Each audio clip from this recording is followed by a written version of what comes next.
Be ready. 15 seconds.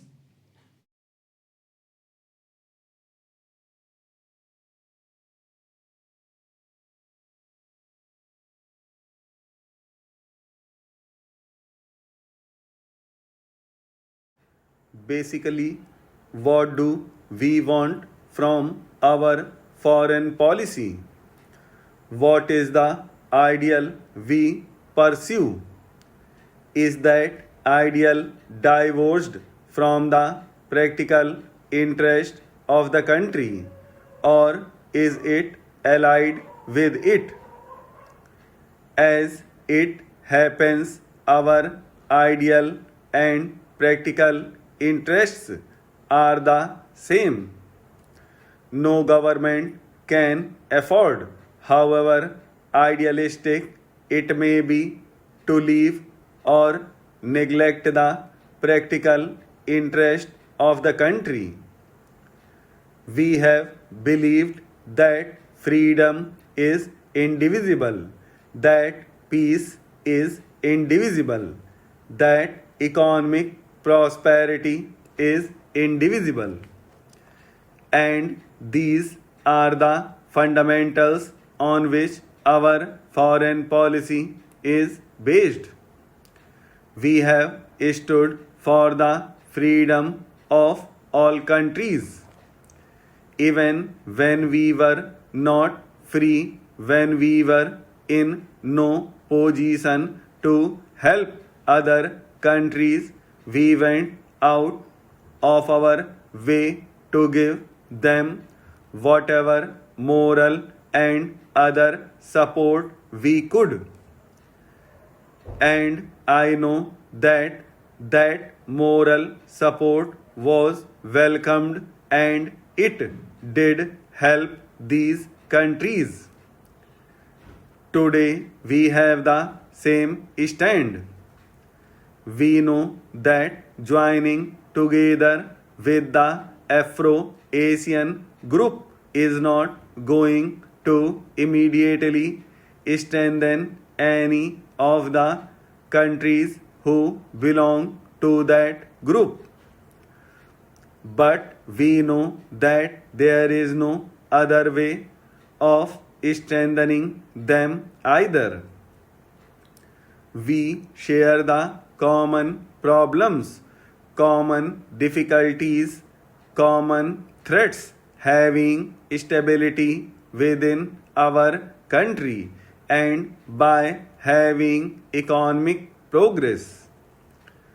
We think we can have stability and progress only if we take a particular economic path, the path of socialism, through which we give social justice to our people.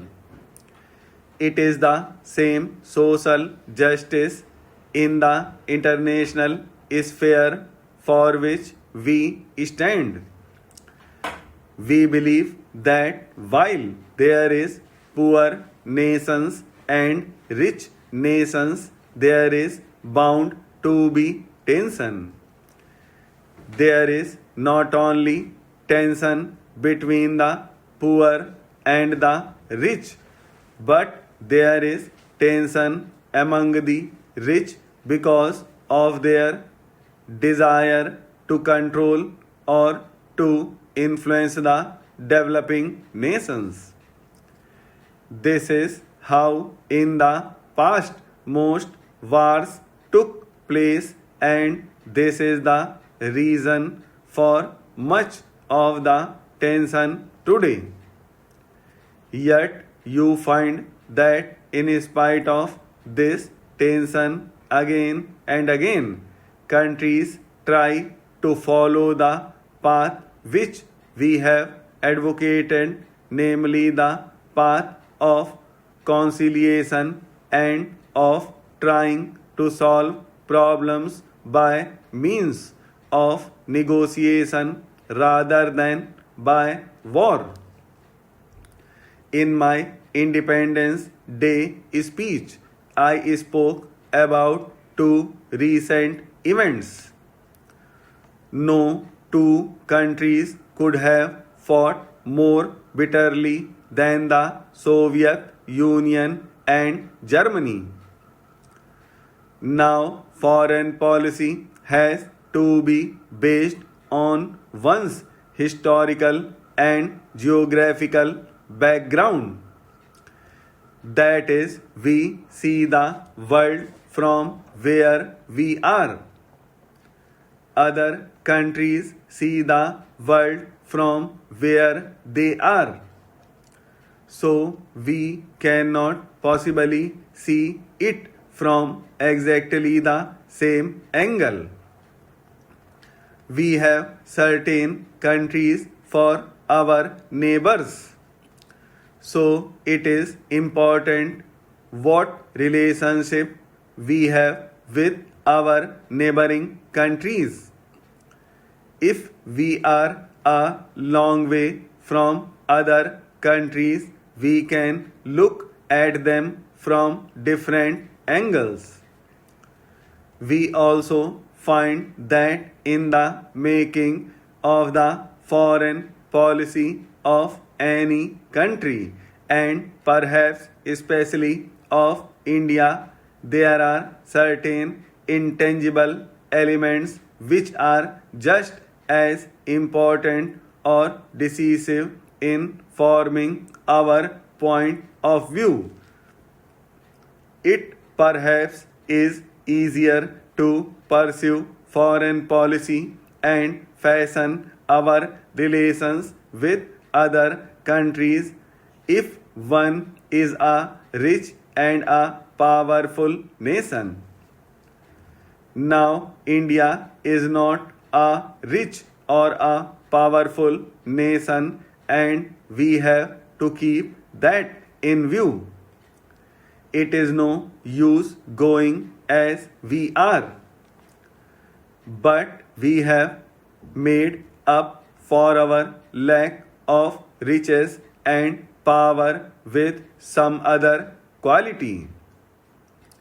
Earlier, because we were in the forefront of the freedom struggle, that gave us a certain influence.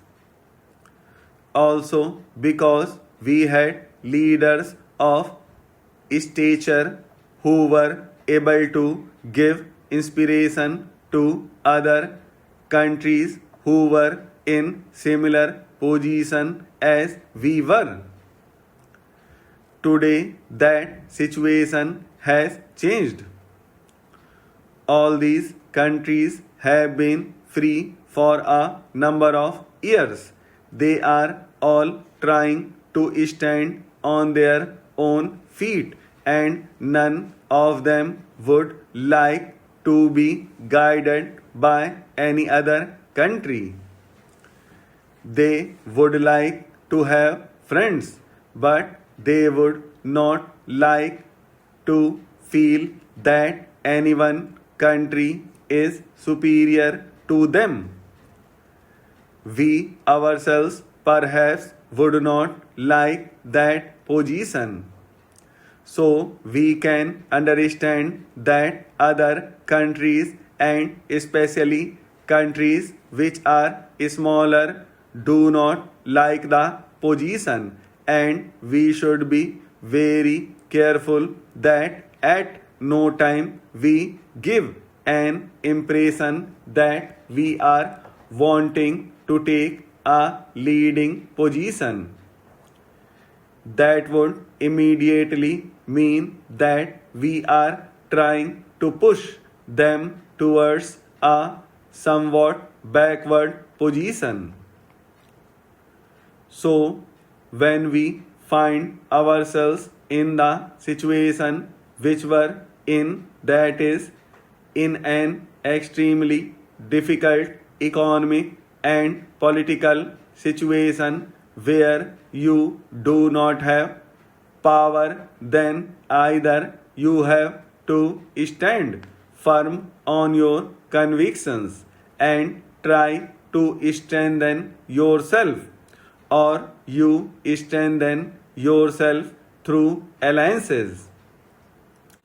As I said earlier, there are perhaps in our country who think that we could ally ourselves with some people and perhaps that way we would be safer, and I think the feeling of security which one would get could be rather deceiving.